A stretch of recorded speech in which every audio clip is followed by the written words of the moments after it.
Hello, everyone, and welcome back to the Star Wars Library.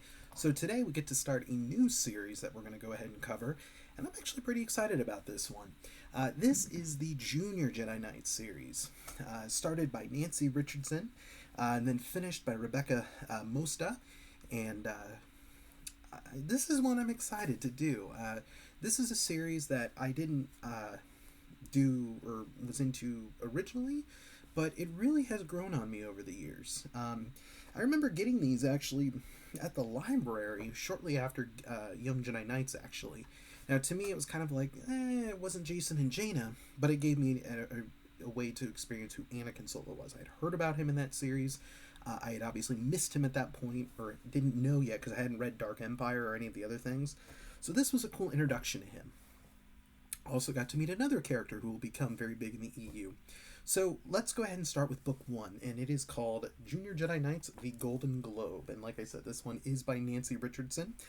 I also have it here collected in this very nice omnibus copy here with all 6 books, so I'm very happy to have this. It's very similar to the Young Jedi Knights version. But, like I said, we're going to only be talking about the first book today.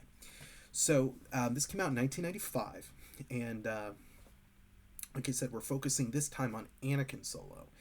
And timeline-wise, they say that these take place, like Star Wars used to always say, or Lucasfilm used to say, oh, this was before the Young Jedi Knights series.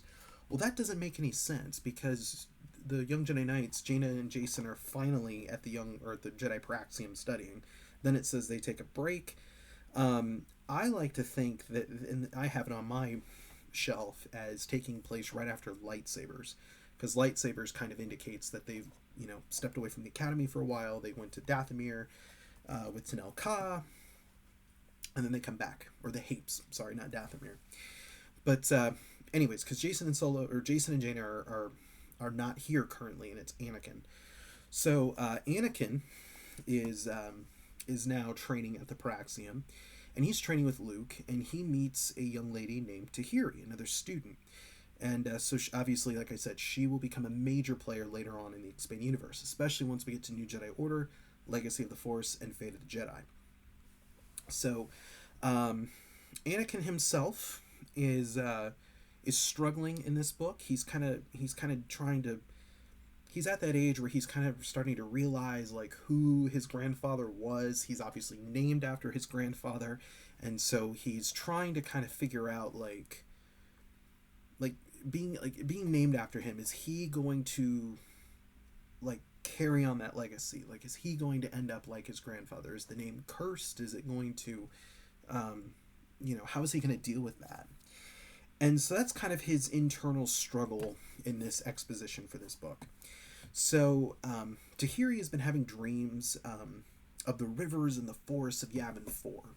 And so she, Anakin, and R2-D2 will explore this area, and they find the Masasi Temple, or in the Masasi Temple, I should say, a large golden globe, which is on the cover here.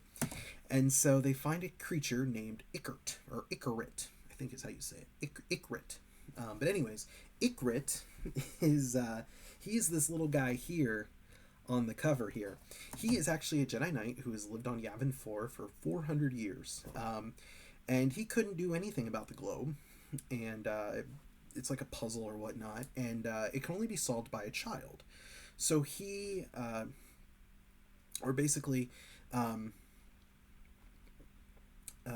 he tells Anakin and Tahiri that you can't tell Luke or Tyone about it. Tyone is kind of the... I've kind of talked about, she's the Jocasta Nu of Luke's order, but she's kind of taking the leadership role in the Junior Jedi division, if that's what you want to call it, the Junior Jedi Knight division or whatever. So that's kind of how it ends. It kind of sets up this first arc, and that's going to be in like these first couple books, and then the next 3 will do another arc. So that's kind of the exposition here. A lot of this, similar to the first Young Jedi Knights, is you're getting to know Anakin and Tahiri, because they're going to be the main characters of this series. So that's really what this is. It's not bad. It's definitely... It's enough to make me... that made me want to keep reading as a kid. And even going back now, it's a nice read. It's fun. I still prefer Young Jedi Knights, But again, these were meant for a little bit younger audience than Young Jedi Knights. So maybe when I first read them, I don't have as much nostalgia for them as I do the Young Jedi Knight series. But these are still good reads. Even as an adult, they're fun to go through when I reread them. So it makes you want to come back for more. So are the Junior Jedi Knights essential? Maybe not super essential. I'd say they're definitely on the secondary level. But for me, though, I would say yes, because this is going to help you get to know Anakin and Tahiri much, much better. So by the time you get to their big adventures in New Jedi Order, you're going to have more of a connection to them. You're going to know them better. And to me, it helps me want to root for them more versus coming in originally, or imagining if I came into it just kind of hearing about Anakin in the young adult novels, or in the adult novels. That's just my opinion. So anyways, folks, that is all the time I have for today, and I will see you next time with another episode of the Star Wars Library.